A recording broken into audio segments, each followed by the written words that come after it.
ভাইপো, ভাইপো, একটা মেয়ের ফোন নম্বর নিয়ে এসেছি।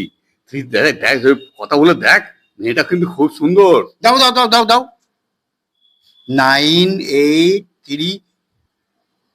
কাকা, তুমি যা আমার উপকার করছো, এরকম কাকা পাওয়া যায় না।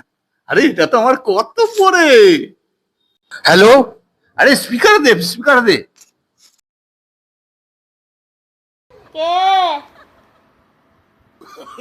হারামজাদা ফুটে কুড়ুনি বেটা ওরে বাচ্চা হ্যাঁ রে তোদের ছেলে কাজ নেই মা বয়সী বুড়িকে ফোন করছিস রে রাখ ফোন শালিকে খোপড়ি তোড় বেটারা সব কিরকম দিলাম বল?